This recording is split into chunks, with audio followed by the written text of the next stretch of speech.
Now, from Nebraska's trusted news source, this is Channel 8 News at 5. Coming up tonight, new details on a deadly motorcycle crash in Lincoln. Plus, Nebraska schools with Native American mascots could be getting an incentive to change their mascot. Good evening, everyone, and thank you for joining us. But first tonight, we begin with a large grass fire near Crete. That's right. Channel 8's Yosef Nasser joins us live with the very latest. Yosef. Good evening, Rod. Megan, you're looking at some of the damage right now, and I'm here with Crete Assistant Fire Chief James Yost to provide some explanation for the events of the past few hours. Chief Yost, what can you tell me about what the scene looked like when you and your team arrived here in Crete? So en route, we were met with very heavy smoke as soon as we were able to exit town and look this way. Our initial unit arrived and reported they had multiple vehicles and a couple outbuildings on fire. Initially, we were dispatched to a controlled burn that was out of control. With the dry weather conditions, we weren't aware of any burn permits that had been issued. We did speak with the property owners, and they did state that they did have one. We're still investigating into that. And we initially called mutual aid right away, knowing that we had a lot of vehicles and outbuildings on fire. The primary residence of this place was in danger for a short time, and but Crete firefighters were able to get it knocked down and protect the house. Unfortunately, the rest of it was allowed to burn while we were protecting the primary residence. And then once we got more units on scene, we were able to start attacking the rest of the fires around this area. Can we talk about the extent of the damage just walking over here? I mean, we see this vehicle right here, several vehicles over that direction. The extent of the damage to the surrounding vehicles, are these neighboring residents? Are these people who would stop by to see what was going on?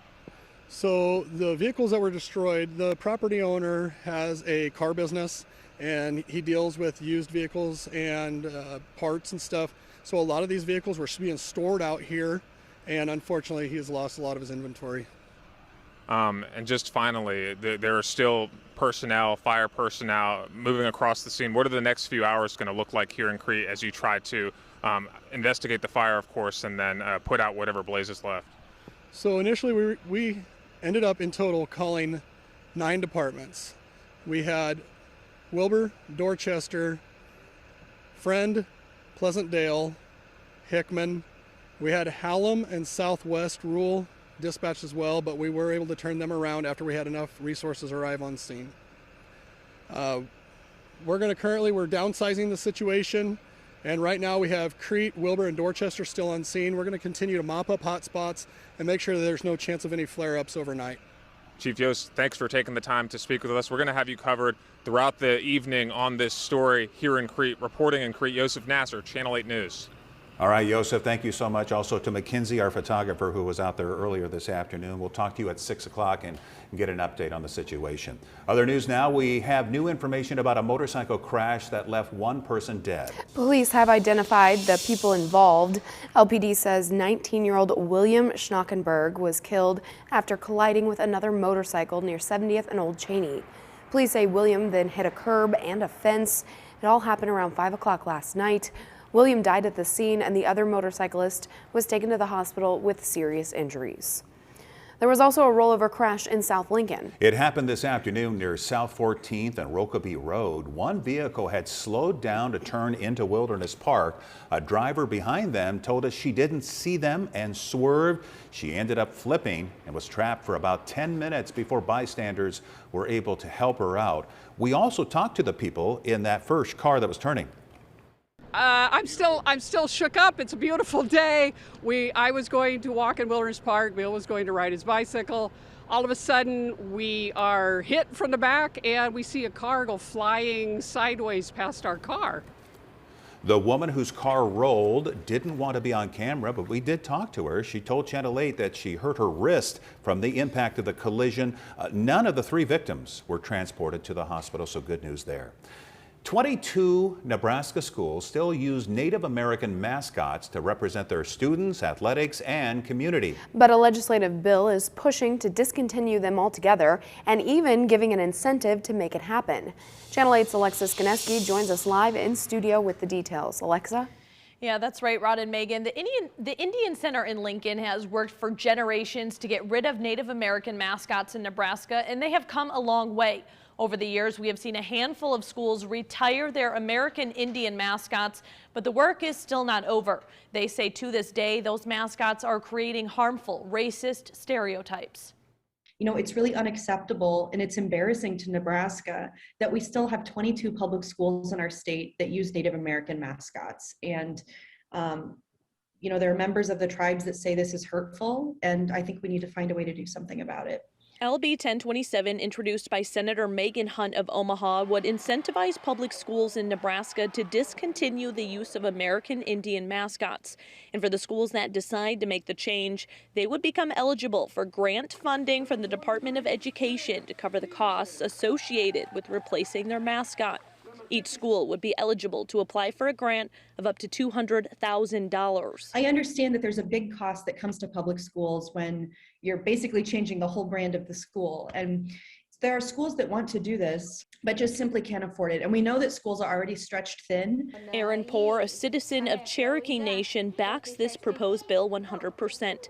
She says Native mascots harm Native kids and leave them vulnerable, especially when it comes to their mental health. And so when we're talking about schools, educational environments that are supposed to be safe, affirming, inclusive, empowering, uplifting, Native mascots do the exact opposite, and they harm, they degrade, they belittle Native people, including the Native students that they serve. Erin has spent years visiting the Sioux County community in Nebraska's Panhandle, home of the Warriors, and she says seeing their mascot makes her cringe. You have that image blazoned everywhere, from clothing to things on the walls of their gym to spray painted on their sidewalk.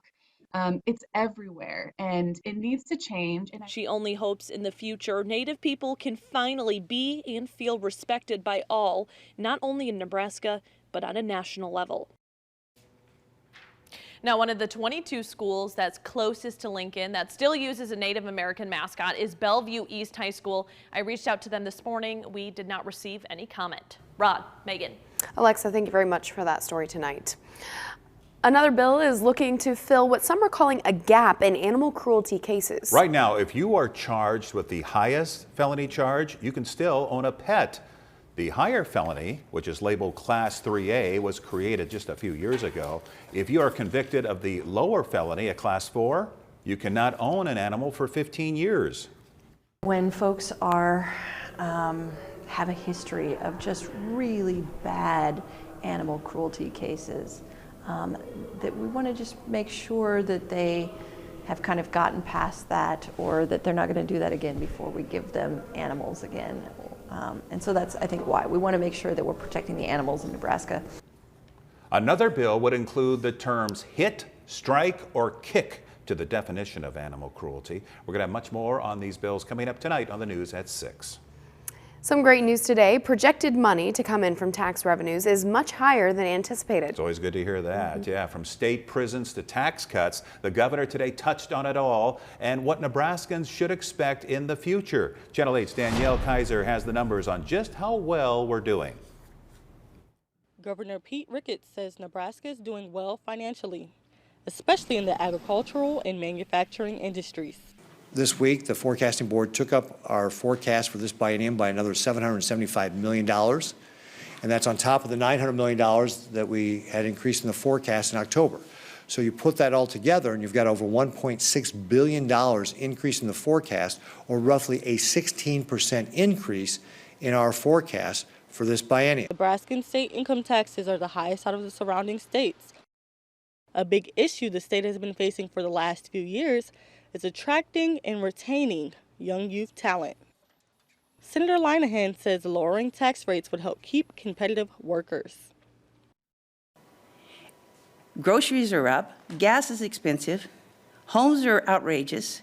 These are not rich people, and we need to make sure that we're doing our part to make sure they stay in Nebraska and they can be successful. And when we have these kinds of revenues, we have no right to keep that money from those families. Director Scott Frakes says the prison needs money quickly to update the facilities as well. From overcrowding to staffing shortages, the department has a lot to tackle. Where we need to fund this facility because, and there's two primary issues. One is we already saw that just in the 1 year delay, about a 10% inflationary cost increase from what was originally estimated. So we're now at $270 million to do the project. And the longer we wait, the greater the problem becomes.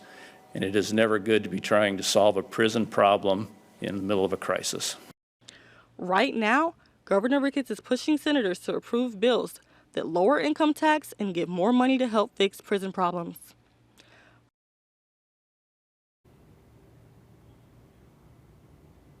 All right, Danielle Kaiser reporting for us. By the way, Scott Frakes, just to make sure everybody's on the same page, is with the Department of Corrections. Also included a $500 million canal to claim water from Colorado. Ricketts says they expect to collect plenty of revenue to pay for that expense. All right, let's get to your first forecast now with Chief Meteorologist John Dissauer. And yeah, some would say that the honeymoon is still continuing, right, with the weather? It's feeling more like now. Yesterday we were mid-May. Today became late May. We're wondering if we're going to see June and July here within the next week or so. This afternoon, we set a record high temperature in Lincoln. We made it to 81 degrees this afternoon. Well higher than what I thought we could get up to this afternoon. The old record was 79 degrees from back in 1992. Live looking off to the north and west, you can see a few high thin cirrus clouds out there out into the distance. Temperature-wise, though, even with the clouds, not really impacting at all. It's 78 in Lincoln right now, 77 in Beatrice, mid-70s out towards the Tri-Cities. So just a very warm and comfortable day across the state. And the other nice thing about this type of temperatures right now is it's not terribly humid like we'll get in late May. You can see the entire state getting in on the action of warmer temperatures until you head up towards O'Neill and Valentine, where there's some cooler air. That is north of a cold front that's coming through. I wanted to remind everybody with the story we had earlier on about the controlled burn, we are in a drought situation across the state. 92% of the state is classified as moderate drought right now, and that numbers will likely increase when the new drought monitor comes out tomorrow afternoon. Here's the cold front that's moving through the area. That's going to bring a drop in temperatures for us tomorrow, but that won't impact us this evening. 72 degrees at 6, down to 57 degrees by 8, and 48 degrees by 10 o'clock tonight. A big drop in temperatures for tomorrow, but it is short-lived. I'll have a closer look at that in my Storm Alert Team forecast. All right, talk to you later, John. All right, world news now. President Biden says it appears Russia is intentionally targeting civilians in Ukraine. And the president is now imposing new restrictions and sanctions on the Kremlin and Russian elites. ABC's Faith Abube has the latest. Against? Abstentions. Tonight, tense moments at a rare emergency meeting of the UN General Assembly as an overwhelming number of member nations denounce Russia for its deadly military attack on Ukraine. Russia's actions go against everything this body stands for. 141 UN member states supporting the resolution condemning Russia and calling on the Kremlin to immediately withdraw its troops from Ukraine. This as Russian forces are said to be escalating their indiscriminate attacks on civilians in Ukraine. West of the nation's capital, video showing rescue workers running into fire and debris, trying to save lives after a Russian cruise missile reportedly blasted a hospital and a residential neighborhood. We're looking very closely at what's happening in Ukraine right now, including what's happening to civilians. We're taking account of it.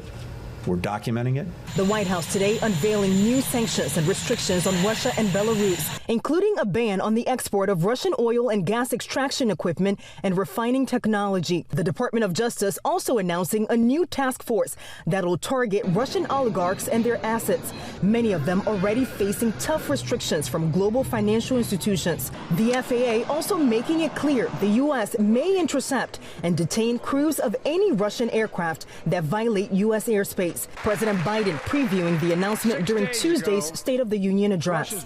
I'm announcing that we will join our allies in closing off American airspace to all Russian flights, further isolating Russia.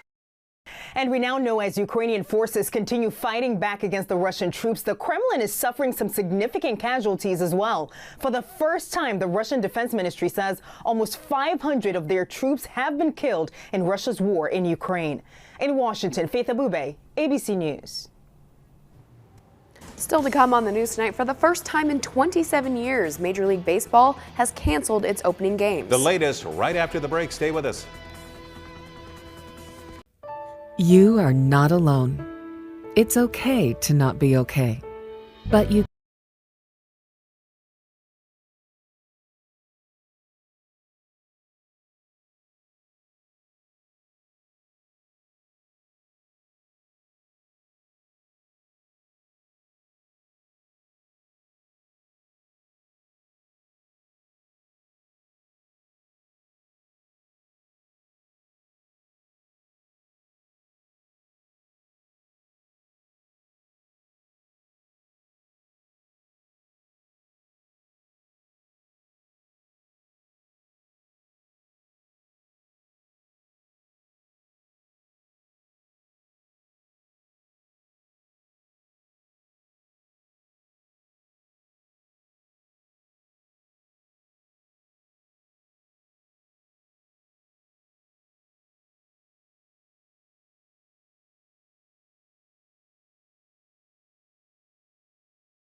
Major League Baseball has canceled opening day for the first time in 27 years. It comes as the result of the current labor dispute between the league and the players' union, with talks collapsing in the 14th week of the lockout. ABC's Morgan Norwood has more on what this means for the game.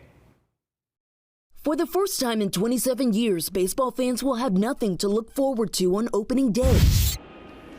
The MLB commissioner declaring the opposite of play ball, news many fans have been dreading for weeks. We're not going to be able to play the first two series of the regular season, and those games are officially canceled. The lockout comes after the players' union unanimously rejected the league's latest proposal, talks collapsing after 9 days of negotiations. The league offered to raise players' minimum salaries from $675,000 to $700,000, but the union wants $725,000 with more increases in the coming years, saying, quote, "Against the backdrop of growing revenues and record profits, we are seeking nothing more than a fair agreement." A lockout is the ultimate economic weapon. In a $10 billion industry, the owners have made a conscious decision to use this weapon against the greatest asset they have, the players. Also at issue, bonus pay for top-performing younger players not yet eligible to negotiate new contracts. The commissioner saying no future talks have been scheduled. And for now, ballparks from Fenway Park to Dodger Stadium will remain empty. My deepest hope is that we get an agreement quickly, we're back on the field, and we get back into that market and compete effectively. And players will not be paid for those games that have been canceled, many of them speaking out on social media, expressing frustration. And the White House today also encouraging both sides to come to an agreement as soon as possible. Morgan Norwood, ABC News, Los Angeles. Now, your Storm Alert Team forecast with Chief Meteorologist John Dissauer. What a fantastic day. Some of you may be even turning on your air conditioning to cool things off a little. We made it up into the 80s today. We're officially reaching 81 in the capital city. That broke the record of 79 degrees set back in 1992. Also, it's the warmest, or the first time we've had an 80-degree temperature since mid-October. Pretty nice out there for sure. It's 78 degrees now at the airport, so we've dropped off just a little bit from the afternoon highs. But really around Lancaster County, it's still pretty nice. 76 down in Firth, it's 76 at Branched Oak Lake. Those of you in Seward, 77 degrees. It's 76 in Milford and 76 as well in Friend. Head further to the south, Beatrice at 76, 78 in Hebron, and 75 degrees in Hastings. And it's not just us, because I want you to notice this. Look at the temperature in Lincoln, then go down to Tampa. We are warmer as of 5 o'clock in Lincoln than it is in Tampa by a few degrees. Where we hit 80 this afternoon, they only hit 75, so we bested the portions of Florida by 5 degrees. And take a look at the spread in temperatures from the morning lows to the afternoon highs. Even though the air is not quite as dry as it was a couple of days ago when we had the big spread, well, we had a range of 55 degrees today in Lincoln. We're talking more like desert type weather where you get cold in the morning. It's where you have the layers and you shut them off through the afternoon. 48 degrees was the temperature range in Beatrice and 51-degree range in Columbus. Want to remind you this evening in Neely, if you have interest in learning about storms and tornadoes, the National Weather Service is holding a spotter class tonight or this evening in Antelope County at 7 o'clock at the Neely City Fire Station. They're at 510 West 11th Street. The classes last about 2 to 2.5 hours. They're taught by a meteorologist from the National Weather Service, and they are free to attend. For the rest of this evening, our temperatures will start to drop by 8 o'clock into the upper 50s, 50 degrees by 10 o'clock, eventually dropping down into the upper 20s, low 30s by tomorrow morning.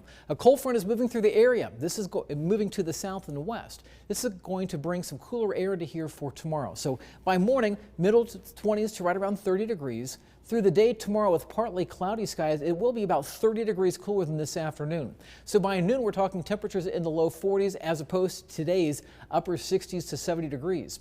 Then by late afternoon, temperatures will get back up into the low 50s. So it will be a bit of a shock to the system after yesterday and today. Forecasting a high of 52 degrees in Lincoln, 51 in Seward, and 54 in Fairbury.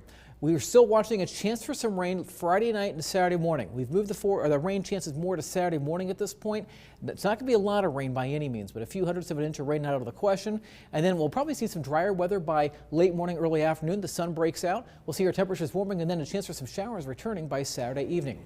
73 degrees on Friday, 71 on Saturday. Then a stronger cold front comes through, taking us down to 40 degrees on Sunday. Maybe a chance for some snow Sunday night into Monday morning. Then after that, we'll see temperatures rebounding rebounding back into the 50s by Tuesday and Wednesday, and then maybe a little wintry mix coming towards the end of next week. All right, thank you very much, John. A rebounding day on Wall Street today, the Dow jumping nearly 600 points. NASDAQ also up 220. Here are your numbers. We'll be right back.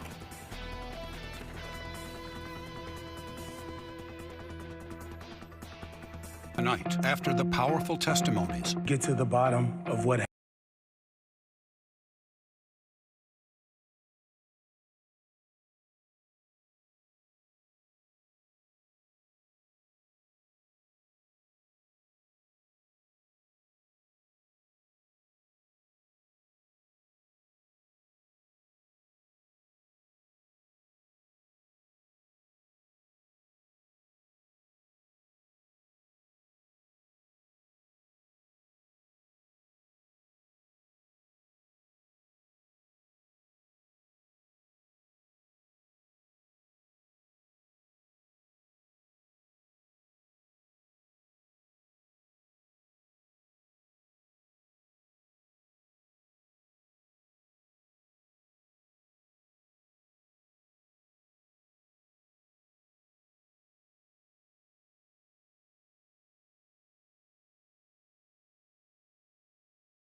Finally tonight, after 32 years of service for the Lancaster County Sheriff's Office, Captain Tom Brookhauser is retiring today. Yeah, that's right. Captain Brookhauser started his career in March of 1990, and while at the Sheriff's Office, he was involved in several specialty units. Some of those included Honor Guard Coordinator, Defense Tactics Instructor, and Bike Patrol Unit Coordinator.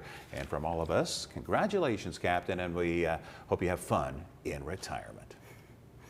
John, can we get one more check of our beautiful May, June, July weather? Yeah, to take the bikes out this evening, it'd be a good idea too. Temperatures are still in the 70s right now. They will be again at 6 o'clock, down into the upper 50s by 8 o'clock, 40s by 10. Low temperatures will eventually drop down into the 20s by tomorrow morning. All right, thank you, John, and thank you all for joining us. World News is next. We'll see you back here at 6 o'clock. Closed captioning on Channel